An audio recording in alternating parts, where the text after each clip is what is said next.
como yo, se habían enamorado de Perón y de su obra, con Perón en el exilio, con Perón siempre atacado por las fuerzas conservadoras. Ahora, siempre tuve la sensación que Perón se tiene que haber ido feliz de la vida, porque lo que Perón hizo en esta Argentina ha sido inmenso, inmenso. Perón llegó como un coronel a ocupar una secretaría en un país muy conservador, a ocupar una secretaría olvidada del gobierno, la Secretaría de Trabajo y Seguridad Social. Parecía un lugar donde uno ahí solo podía cumplir una tarea opaca. Y sin embargo, hizo la mayor revolución social que la Argentina recuerda. Porque Perón entendió que había una parte de la sociedad argentina que estaba al margen, que no tenía derechos, que no disfrutaba de la Argentina. Un sector de la sociedad a la que le llegaban solamente aquello que los más poderosos decidían que les llegue. Y que en verdad vivían en condiciones sin de ningún derecho. ¿Qué hizo distinto a la Argentina respecto de otros países de América Latina? Lo distinto es que tuvimos a Perón. No nos damos cuenta, porque para nosotros hoy en día el sindicalismo es algo lógico.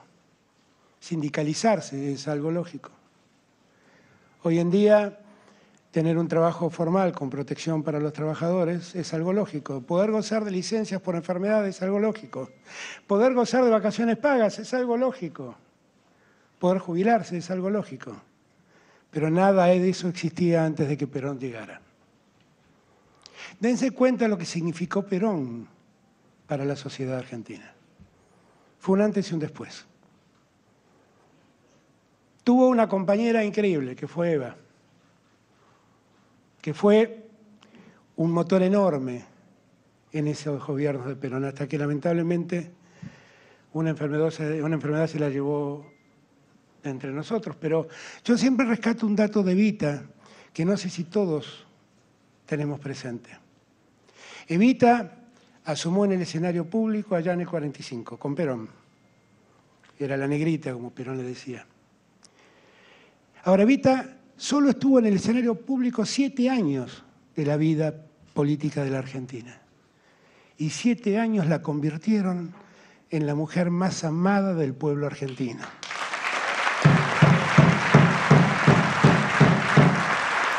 Y en un símbolo imborrable de la Argentina.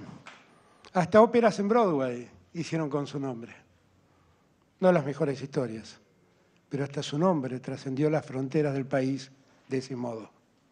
El movimiento feminista ve en Evita, la Evita de los años 50, el modelo.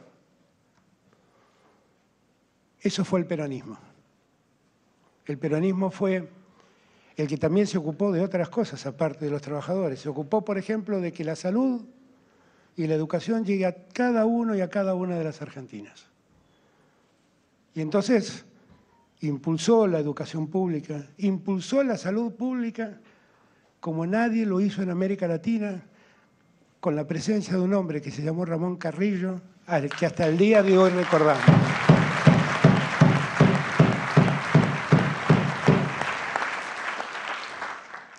Y también hizo una enorme reforma, la posibilidad de que los hijos de los trabajadores se conviertan en doctores, aquella aspiración de tener mi hijo el doctor, que era una aspiración que tenían los sectores que trabajaban. Primero creó la Universidad de los Trabajadores, que es hoy la Universidad Tecnológica Nacional. Pero después hizo algo más importante. Dispuso la gratuidad de los estudios universitarios. Y así permitió que todos... Dios mío, estamos metidos en la acceder. cápsula del tiempo, estamos retrocediendo 70 años, ¿no? en este acto. Yo escuché mal o Alberto Fernández dijo, yo siempre estuve muy enamorado de Perón. Perdón, el señor Alberto Fernández en su juventud estuvo con el señor Acef, un hombre de ultraderecha en la República Argentina. Estuvo con el señor Cavallo, un hombre de ultraderecha. Estuvo con Menem, ¿no? También un hombre de la derecha del peronismo. Estuvo con el señor Vélez, también un hombre de la derecha.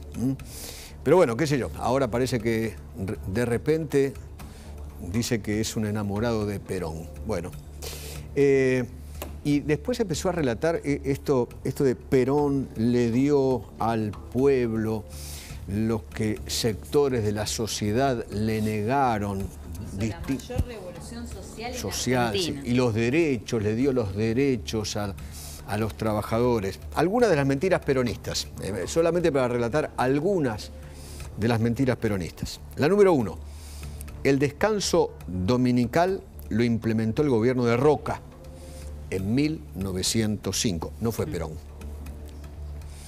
Las vacaciones pagas fue proyecto de ley aprobado por el gobierno de Uriburu, año 1933, no fue Perón.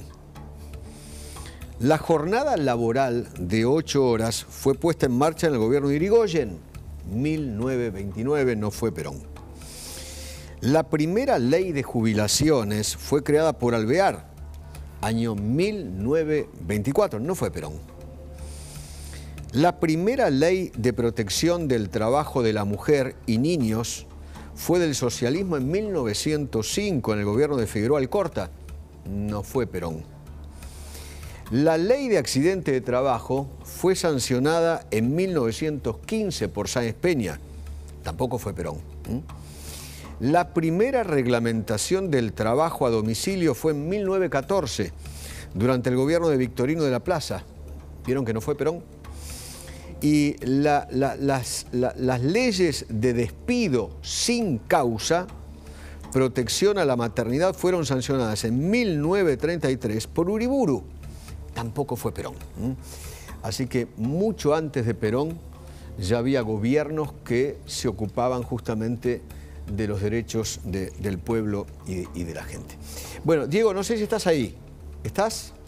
Contame. Sí, Eduardo, estoy acá. A ver, confirmarte primero la presencia de todos los ministros del gabinete de Alberto Fernández, salvo Alexis Guerrera de Transporte, y tampoco vino el nuevo ministro de Producción, Daniel Scioli, el otro ausente. Por otro lado, 6 gobernadores han venido aquí hasta el momento, y también hay una pantalla gigante afuera donde la gente que ha venido aquí a apoyar a Alberto Fernández, a celebrar este día, también lo puede ver en una pantalla. Hay solo una pantalla que han puesto a unos 20 metros de la entrada principal de la CGT sobre la calle Azopardo. Por otro lado, antes habló Capitanich, el gobernador de Chaco, y también habló Antonio Caló, ex jefe sindical de la UOM. Cuando se le preguntó por la diferencia entre los dos actos, ninguno de los dos respondió. Ambos evadieron esa pregunta sobre por qué un día lo hacía Alberto.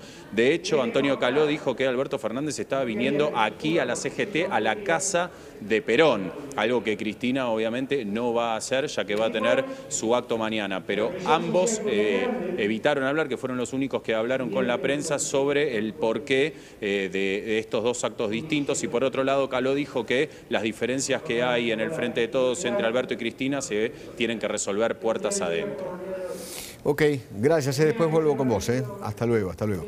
Buscame, ¿querías decir algo? No. Ah, no, me veías con ganas de decirme algo. Buscame los dichos de Alberto Fernández sobre el tema de la crisis de crecimiento, ¿no? Porque yo, la verdad... Ayer quedaste anonadado con el tema. No, insisto, porque yo para mí es nuevo esto de que un país sufre cuando crece. ¿No? Sí. Porque crisis justamente es eso, ¿no?